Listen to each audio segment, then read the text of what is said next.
Écoutez, moi on m'a demandé d'essayer de donner des coups de projecteur sur un certain nombre de points qui me paraissent importants. J'ai juste une remarque préalable. Je n'ai pas choisi le thème, hein, comment rendre l'Europe plus forte et plus solidaire.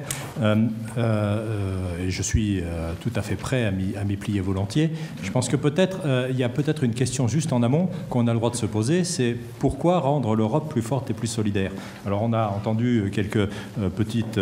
ça a été légèrement effleuré, mais c'est un sujet qui mériterait à lui seul qu'il y ait un vrai débat.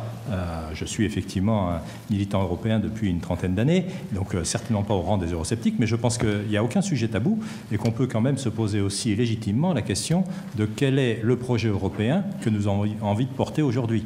Ce n'est pas seulement un projet de démocratie, d'économie de marché, etc., que d'ailleurs on peut partager avec plein d'autres démocraties occidentales. Je veux dire, si on pense qu'il y a un projet européen, c'est aussi parce qu'on pense qu'il y a une histoire européenne, qu'il y a une culture européenne, qu'il y a des valeurs européennes qui sont aussi parfois un peu spécifiques, de solidarité, de meilleur ordre mondial, sans pour autant être les gendarmes du monde, de meilleur équilibre des richesses, de séparation du spirituel et du temporel, par exemple. Il y a un certain nombre de choses auxquelles on est attaché, et je pense qu'il y a un petit travail aussi qui mériterait d'être fait là autour, même si c'est pas un désert, hein, sur ce sujet-là, mais je pense qu'avant de parler d'institutions, ça vaut aussi le coup de s'interroger sur ce que nous avons envie de faire ensemble.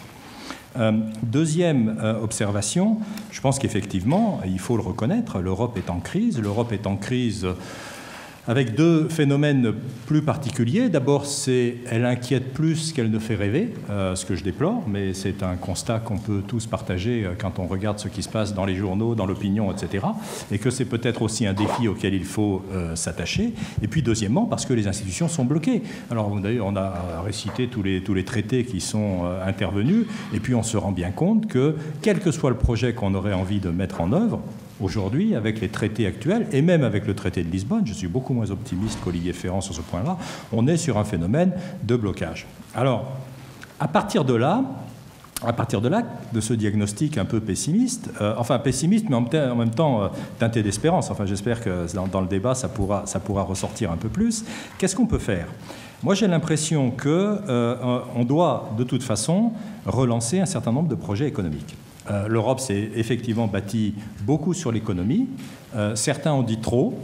Je ne suis pas loin de partager ce point de vue. J'allais dire, on a peut-être fait un peu trop pour l'économie. Mais ça ne veut pas dire pour autant qu'il faut abandonner l'économie. Il y a un certain nombre de projets, de grands projets économiques européens qu'il faut relancer autour de ce que deviendra la stratégie de Lisbonne, qui est à la fois un mauvais projet et un mauvais nom, mais qui peut avoir un contenu un peu fort sur une économie de la connaissance, sur l'approfondissement des objectifs et des moyens, j'insiste sur les deux, des objectifs et des moyens de la zone euro, sur des grands projets technologiques et d'infrastructures. Je pense que ce sont des choses autour desquelles les Européens devraient se retrouver. À côté de ça, il faut aussi essayer de retrouver un peu, à côté de la construction économique, redonner un peu de rêve, redonner un peu d'ambition au projet européen. Redonner un peu d'ambition, c'est-à-dire effectivement parler de construction politique, parler de défense et de sécurité commune, parler d'Europe sociale et d'Europe responsable, y compris en termes de développement. Reparler des symboles d'appartenance à l'Europe. Moi, je fais partie des gens qui ont trouvé absolument déplorable que, dans le cadre de la négociation de Lisbonne, en disant non, mais on va oublier toutes ces histoires d'hymnes, de passeports, de drapeaux, etc. On va les mettre un peu sous le tapis comme si on en avait un peu honte. Je crois que ça fait partie des symboles auxquels il faut s'attacher, qu'il faut promouvoir et développer. Et je pense que ce n'est pas pour acheter quelques voix d'eurosceptiques qu'il faut mettre ça de côté, parce que de toute façon, avec ça, on n'achète pas les voix d'eurosceptiques et on contribue tout simplement à désespérer un peu plus les gens qui croient un peu au projet européen. Je crois aussi, et c'est un point sur lequel je pourrais passer des heures, mais je ne le ferai pas parce que je veux respecter le timing que vous m'avez donné.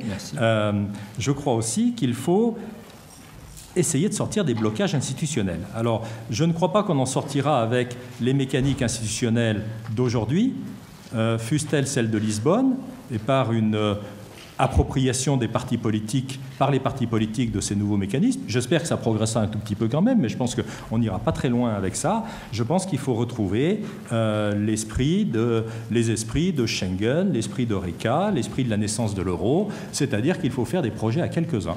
Il faut faire des projets à quelques-uns, il faut les pousser au bout, et puis il faut dire que ces projets ne sont pas exclusifs, qu'ils sont ouverts, qu'ils doivent être effectivement répondre à des besoins, mais que s'ils ne sont pas prêts, enfin si les 27 ou les institutions des 27 ne sont pas prêts à les mettre en œuvre, eh bien, il faut les mettre en œuvre. Il faut les mettre en œuvre, fût-ce à 2, à 3 ou à 4.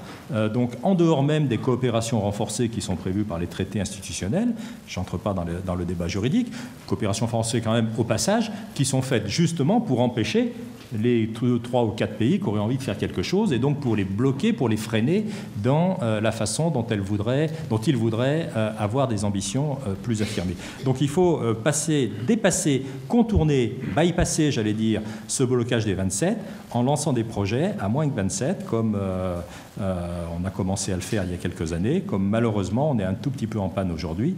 Je pense aussi, et je vais rejoindre ce que disait Gérard Dussiol, c'est-à-dire que dans ce cadre-là, l'axe franco-allemand, je suis beaucoup moins pessimiste que lui aussi quand même, a un rôle éminent à jouer. Il y a clairement une crise de la relation franco-allemande.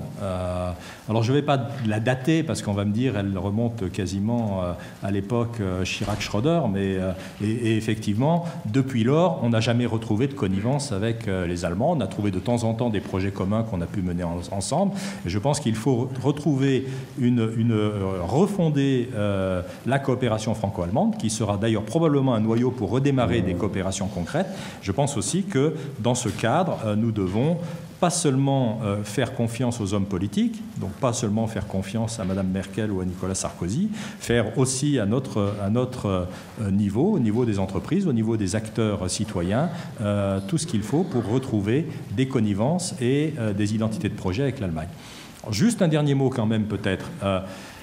Quel est le rôle des think tanks dans un débat comme celui-là ? Eh bien, en un mot, je dirais, c'est d'aller là où les autres ne vont pas. C'est-à-dire d'aller là où les politiques ne vont pas, d'aller là où les politiques ne sont pas capables d'aller. Parce qu'ils sont contraints d'ailleurs par des élections, ils sont contraints par toute une série de choses éminemment respectables, ils sont contraints par peut-être le principe de réalité, et il faut qu'on aille leur mettre sur la table des propositions qu'on aurait évaluées, considérées comme souhaitables, et éventuellement d'ailleurs les moyens de les mettre en œuvre. C'est ce qu'on essaye de faire à l'Institut Montaigne. Au passage, on n'a pas, enfin j'allais dire, j'ai pas publié de livre, et n'allez pas les acheter, vous les téléchargez sur Internet. Il y a depuis 8 ans un nombre de rapports relativement considérable et de documents qui sont menés de réflexion par l'Institut Montaigne. Mais notre travail est celui d'un aiguillon. Il consiste à défricher des sujets qui aujourd'hui ne sont pas encore des sujets politiques. Je parle de l'impôt européen sur lequel on avait sorti un document il y a 6 ou 7 ans. Je parle de la stratégie de Lisbonne qu'il faut absolument refonder. Je parle du service civique européen. Ce ne sont pas des sujets extraordinairement populaires, ce ne sont pas des sujets qui vont immédiatement renforcer l'adhésion, et donc c'est ça le rôle d'éclaireur que peuvent jouer des think tanks dans ce débat. Bien évidemment, je n'ai fait que survoler les différents sujets que j'ai abordés, mais on aura l'occasion, je pense, d'en reparler de façon plus approfondie.